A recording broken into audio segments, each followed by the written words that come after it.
เดี๋ยวก็มีความคืบหน้าคือใดๆแล้วข้าพเจ้าจะติดตามและอัปเดตให้ทุกท่านได้เบิ่งอีกทีนึงในเวลาที่ว่าเพิ่นเฮ็ดมีความคืบหน้าไปนะเพราะว่าเส้นทางเส้นนี้ข้าพเจ้าเองก็ได้ลงอัปเดตอยู่เป็นช่วงไปเป็นระยะไปอยู่เนาะแต่ละเดือนว่าเป็นฮอดจุดใดฮอดคันใดเนี่ยแล้วนะข้าพเจ้าก็ลงไปประมาณอาทิตย์ที่แล้วนี่มั้งสำหรับเส้นทางเส้นโอ้ฝนตกเมื่อคืนพี่น้องฝนตกลิ้นนะแต่พอตกแห้งตกลิ้นตัวหางมดคืนนั่นทีจนฮอดยามมื้อเช้าสวยมาหน่อยนึงก็เริ่มซาไปได้แล้วตอนนี้ก็เอาเป็นฝอยๆซื่อๆก็เลยได้มีโอกาสได้ออกสำรวจเบิ่งเส้นทางจุดนี้ก็ทางหอมเขตบ้านทางหอมเนาะเพิ่นหักกะเทไปฟังอาทิตย์ที่แล้วอาทิตย์1หรือ2อาทิตย์ที่แล้วแหละประมาณ10 ปลายมือแล้วเพิ่นยังสิมีเพิ่มเติมอีกสำหรับอยู่เขตบ้านทองงอนสิเป็นทางหอมคือกันแต่ว่าเป็นหอม12ของเขตบ้านทองงอนสุดก่อนหันเพิ่นบ่ทันเนาะเพิ่นก็เลยมาในสุดนี้งวดนี้เพิ่นอาจจะได้เฮ็ดว่าซั่นเด้เฮาก็เลยจะไปเบิ่งว่าเพิ่นสิเริ่มขึ้นหรือยังหั่นนะแต่เมื่อวานนี้ข้าพเจ้าสากผ่านไปคือว่าเห็นมีคล้ายๆว่าเพิ่นเอาดินมาเขามาอัดแดนนะจีเมียนบอกกันเลยเขาไปเบิ่งโบแน่ใจทางที่นี่ก็ขึ้นไปพุ่นแหละเขาไปในเวียงเนาะขึ้นไปหาทางเส้นทางหมายเลข10ต้นนาห้องหมอเราก็เลยจะเรียบลงไปหาหอบ12ไปเบิ่งอีกทีนึงแล้วแมนบอกนะเพราะเมื่อวานนี้ฝนตกข้าพเจ้าเลียนสากผ่านไปแป๊บเหลียวแวบหนึ่งก็เลยโบแน่ใจเบิ่งอีกทีนึงก่อนส่วนเส้นทางเส้นนี้ก็ยังรอแต่สั้นที่2หลังจากลาดสั้นเตรียมตำยิดไปแล้วเนาะตอนนี้ก็มันรอให้เป็นมาเป็นกะจิรอจังหวะที่ว่ามีฟ้าแดดหันละว่าจังสีมาราชามินสั้นที่2สลับเรียบแคมเงิมลงไปหาอาหารเงินแพสลับจุดนี้เดี๋ยวในวิใดที่ว่าเป็นเริ่มเข้ามาราชสั้นที่2ข้าพเจ้าจะติดตามอีกทีหนึ่งดิรถบดเป็นก็ยังจอดไว้อยู่จุดนี้เลยนี่กระชิแมนคือว่ามันข้าพเจ้าเห็นเลยดิว่านี่คือว่าเรียนสักๆมาแต่หากว่าได้เบิ่งครั้งนี้รู้สึกว่ารถบดนะรถบดมันจะจอดไว้นี่เลยแสดงว่านี่เป็นมาแท้แต่ว่ากับบังเอิญมาสบกับจังหวะฝนตกมัดมือเลยพี่น้องเลยจุดนี้เป็นหอม12เขตบ้านทางงอนคิดว่าน่าจะแมนกับที่เพิ่นว่ามาแหละเพราะว่าเห็นเพื่อนเอาดินเขามาอัดแพได้เมื่อวานนี่นะแต่ว่าสบจังหวะฝนตกซื่อๆเนาะก็เลยอาจจะยุติชั่วคราวต้องรอจังหวะที่ว่าแดดออกเพิ่นจังสิมาเฮ็ดต่อประมาณนั้นแหละแต่เขาก็จะติดตามเบิ่งในเวลาเพิ่นมาแท้ๆเพิ่นสิมีหอมใดแดนนะคือว่าเห็นแต่ว่ารู้สึกว่าจะวิ่งอยู่2หอมนะแต่ยังไม่แน่ใจว่านอกจากหอม12แล้วจะมีหอมใดอีกติดตามเบิ่งในตอนหน้าอีกทีนึงทางลงอาหารเงินแพ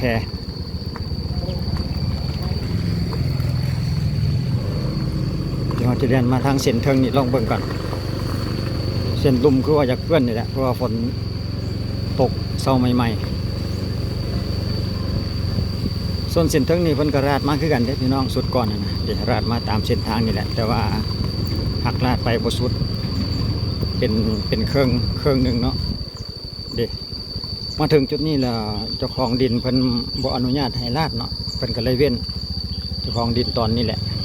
มีปัญหากันเพิ่นว่าเส้นทางกวมเอาดินเพิ่นนะเพิ่นก็เลยมีปัญหาเพิ่นก็เลยทางขวาทางเพิ่นก็เลยบ่ราดให้ซะเว้นก็เลยมาเอาตะคานี้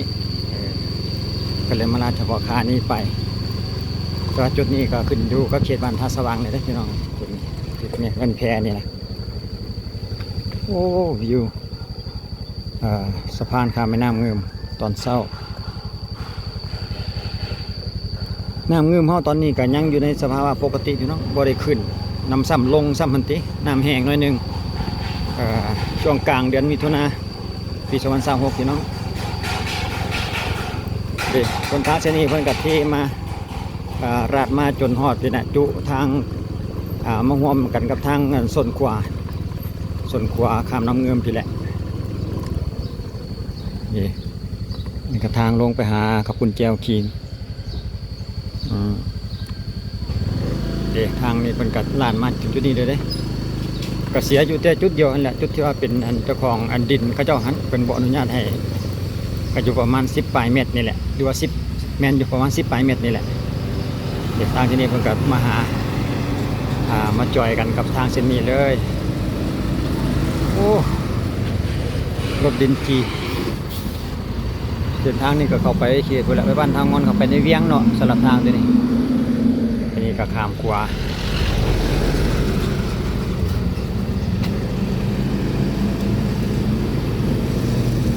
นี่ก็ข้ามขวาน้ำเงิม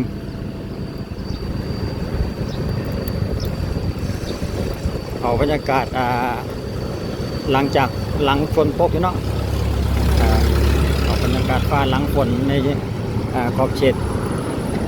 เฮือนแพสะพานข้ามน้ำเงิมเขตทางงอน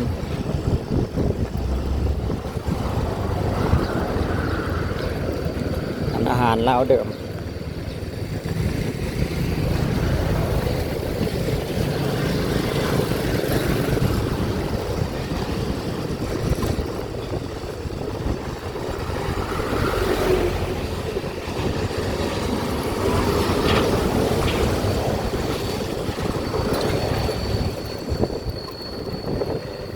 เส้นทางสายบ้านเกินไปเนาะไปหาบ้านเกินสำหรับจุดนี้เนาะ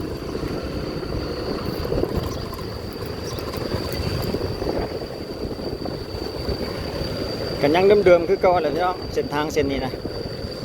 เส้นทางหมายเลข10ที่ว่าแรนไปหาบ้านเกินมารู้สึกว่าจะหลาย10 ปีแล้วเส้นทางเส้นนี้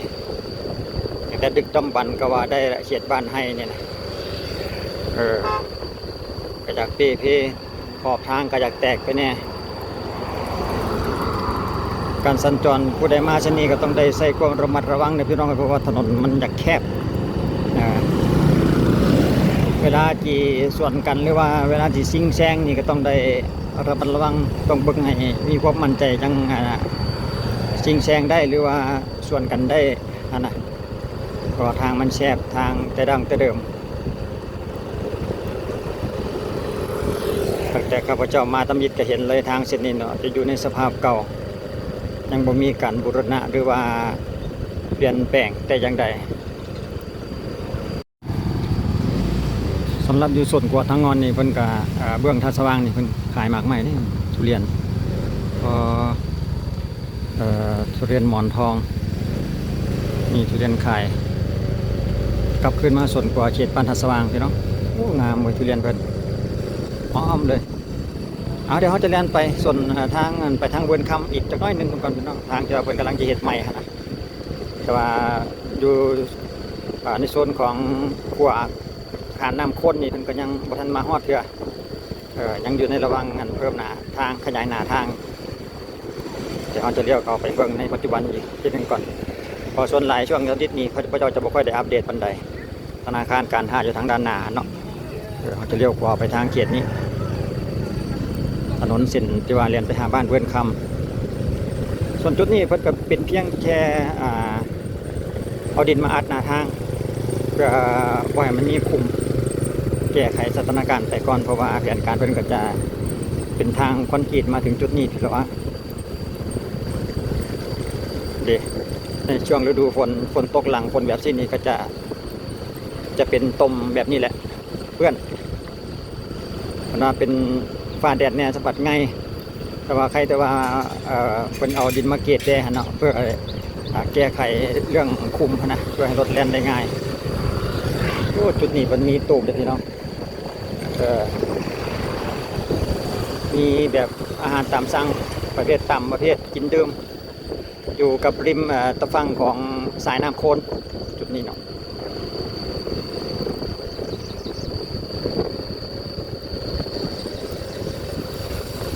ว่าเพื่อนเส้นทางเส้นนี้เพื่อนกำลังเริ่ม อ่าลงมือไปเมื่อปีนี้แหละพี่น้องช่วงช่วงปีที่แล้วเนาะช่วงท้ายปี2025นะเป็นเริ่มลงมือมาจะตอนประมาณนั้นแหละข้าพเจ้าเห็นก็เป็นที่นี้เวลาอีกหลายเดือนอยู่หันละวะในการสร้างทางมาถึงจุดนี้ก็สดขวาแล้วขวาข้ามนำโคนเส้นทางที่ว่าไปบ้านเวิร์นคำเดี๋ยวขอส่องเบื้องน้ำก่อนแป๊บหนึ่งเดี๋ยวน้ำมันยังแห้งอยู่เลยพี่น้องน้ำบ่ไหล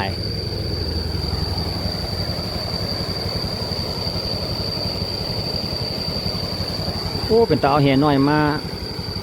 ลงเพื่อมีปลาขึ้นได้นี่เนาะน้ำขุ่นเลยเพราะว่าเป็นนั่นช่วงกลางเดือนนี้มิถุนาพี่น้องคือว่ายังน้ำหน่อยปีนี้นะเดือนแท้ก็สะดุ้งเพิ่นแต่ว่าเพิ่นก็บ่ได้เอาลงเพิ่นบ่ได้วาง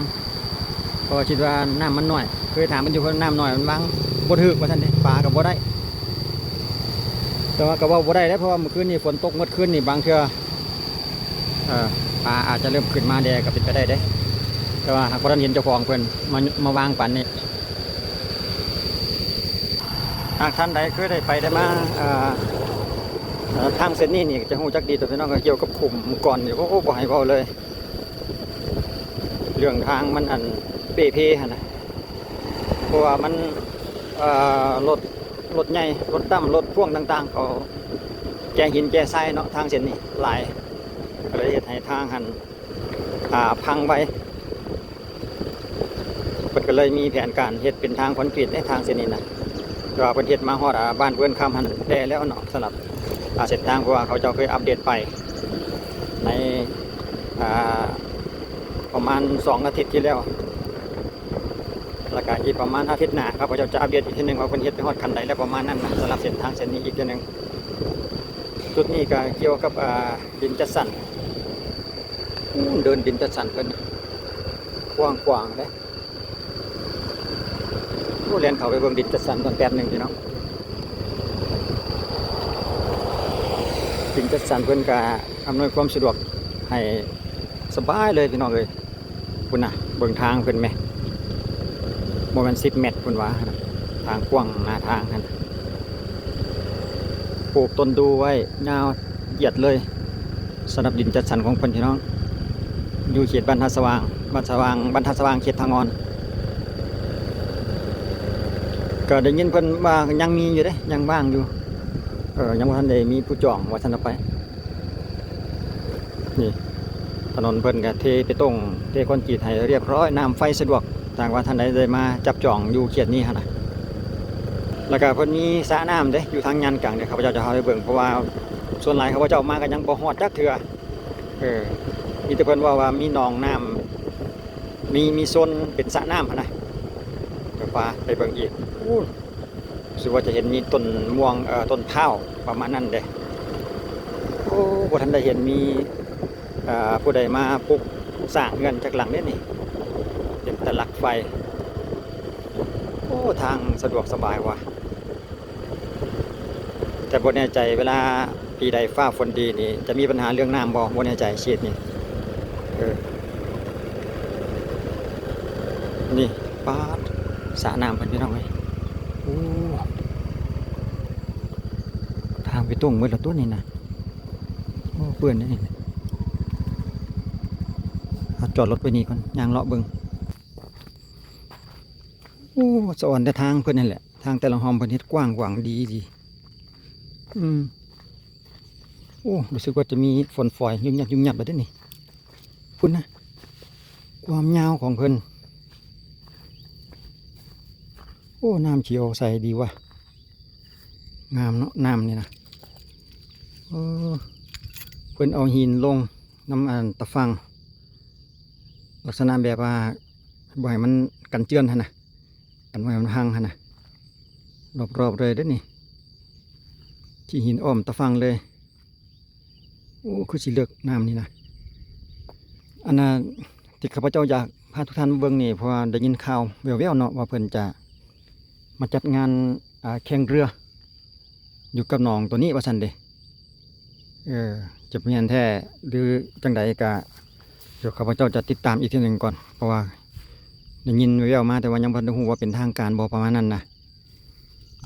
เพิ่นว่าจะเฮ็ดจัดงานแข่งเรือก็อยู่ในเขตบ้านท่าสว่างพี่น้องถ้าจัดก็แม่นจะขึ้นอยู่กับบ้านท่าสว่างสำหรับงานที่ว่าเพิ่นจะมาเฮ็ดเป็นงานแข่งเรือหั่นน่ะติดตามอีกทีหนึงพี่น้องว่าเพิ่นจะแม่นแท้บ่ข้าพเจ้าจะติดตามและอัปเดตให้เบิ่งอีกทีหนึงทางว่าเพิ่นมีการแข่งสนามนี้แท้อีกทีหนึงนะ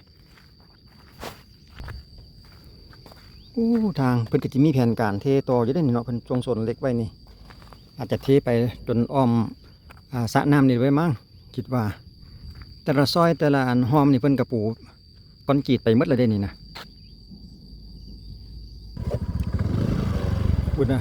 ทางแต่ละหอมเพิ่นนะจนสุดตาเลยริบๆเลย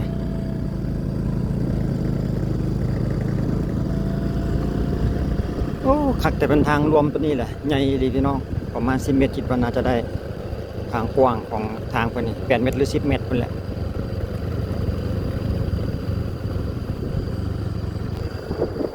จุดนี้เพิ่นก็ว่าจะเฮ็ดเป็นตลาดว่าซั่นเด้ตามที่เฮาถามคนที่อยู่ในเนาะผู้ที่เรียกอยู่ในขณะเพิ่นเว้าสู่ฟังกำลังเฮ็ดเป็นเสาแผนการเพิ่นสิเฮ็ดเป็นตลาด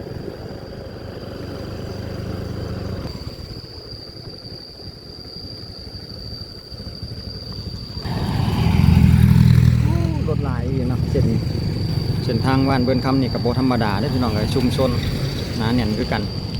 แต่ละมื้อว่าแต่เช้าสวยแรงนี่เห็นรถแล่นแบบนี้อยู่ตลอดเด้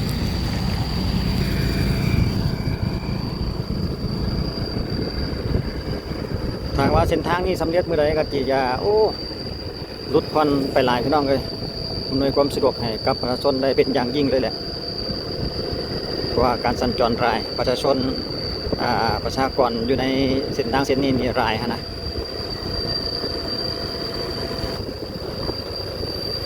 สำหรับจุดนี้จะเป็นทางแดงลักษณะนี้นี่